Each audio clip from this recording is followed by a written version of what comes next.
When you think of the world's most dangerous jobs, your mind probably goes to deep-sea fishing, logging, or high-altitude construction. One bad day, one tiny slip, and you're gone. But there is a profession hidden from the world, one that doesn't just take your life. It takes your sanity. For over a decade, I was a commercial diver. I loved the cold, quiet abyss. But my last contract at the Hoover Dam changed everything. I didn't just witness a tragedy down there. I saw something that forced me to walk away from a six-figure career forever. It was a freezing Tuesday morning when the reservoir crew called me in for a routine inspection. The water was exceptionally murky that day. Visibility was less than 6 feet. My helmet lamp was the only thing cutting through the pitch-black void, illuminating thick clouds of floating sediment.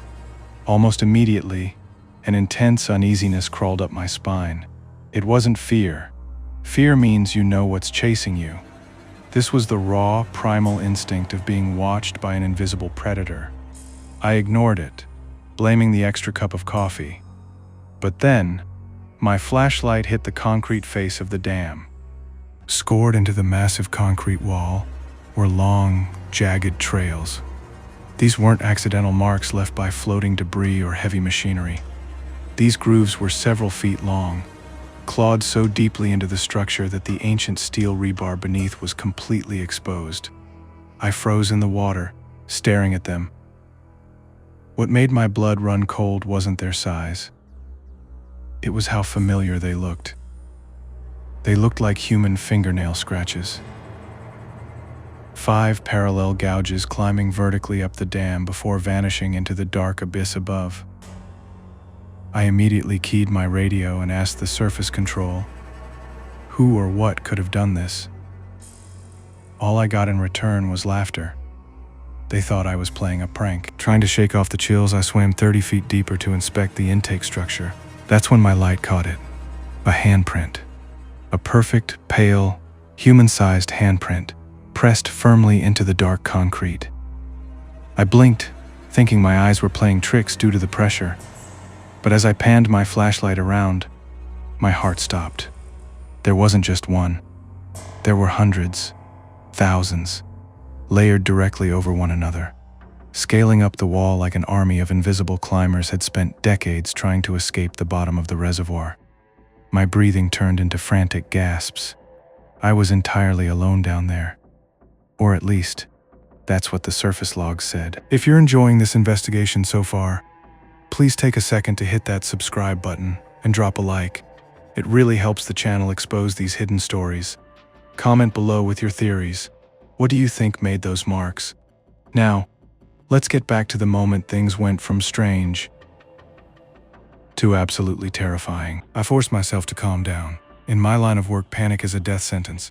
I told myself it was just fatigue, bad lighting, or maybe some bizarre mineral reaction on the concrete. But then, I noticed something that truly terrified me. My heavy safety cable, the umbilical line connecting me straight to the surface, had gone completely slack. Underwater, there are always currents and movement. Your line should constantly carry a slight resistance. But this rope was floating loosely in the dark water behind me. I turned my helmet lamp toward it. The cable disappeared into the pitch-black void. And then, the line moved. It wasn't adrift. Someone, or something, deep below, had just grabbed it and pulled. My stomach tightened into a knot. I slowly followed the rope with my flashlight beam, tracking it down into the dark abyss. And then, my light hit it. Emerging from the black water was a hand, a pale, hairless hand wrapping its long fingers tightly around my safety line. Then, a second hand appeared, followed by a face. God, I wish I had never looked down. The skin was pale, swollen and waterlogged, stretched unnaturally tight over features that almost looked human. But the eyes were too large, entirely pitch black, like a creature dragged up from the deepest trench of the ocean. And as my light hit its face, its blue lips parted, and it gave me a wide, wicked smile. The next second, my safety line was jerked violently, throwing me off balance. I screamed into my radio, "Pull me up. Get me out of here right now." The surface control heard the sheer terror in my voice and immediately ordered an emergency ascent. For once in my life, I didn't argue. I didn't care about decompression sickness. I just needed to leave that hellhole. But halfway to the surface, I made a mistake that still haunts my nightmares every single night. I looked down. Inside the narrow beam of my flashlight, I didn't just see one entity. There were dozens of them. Stiff, pale figures, standing all along the concrete face of the dam. They were clinging to the wall like human barnacles, motionless, watching. And every single one of those black-eyed faces was staring straight upward, tracking my movement, waiting for me to fall back down. When they dragged me onto the deck, I was shaking uncontrollably. The crew blamed nitrogen narcosis, stress, and oxygen deprivation. They thought I was losing my mind. A few days later, government engineers reviewed my helmet's digital recorder.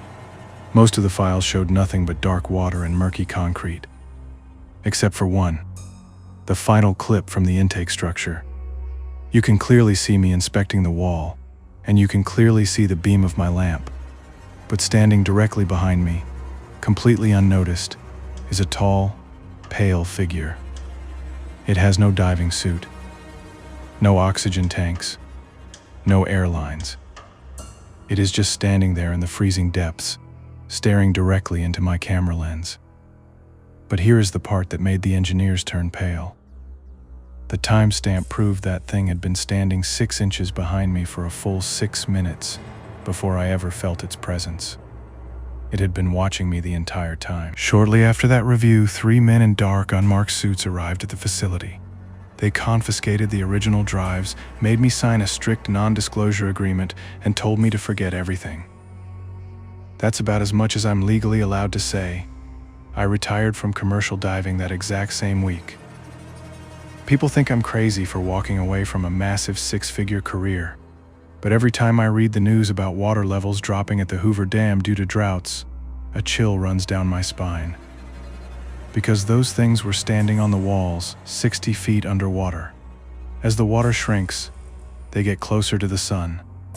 And sooner or later, they won't be underwater anymore. What do you think the government is hiding down there? Let me know your thoughts in the comments. Share this video with a friend who loves mysteries, and subscribe to Veritas Dark. Stay safe and never look into the dark.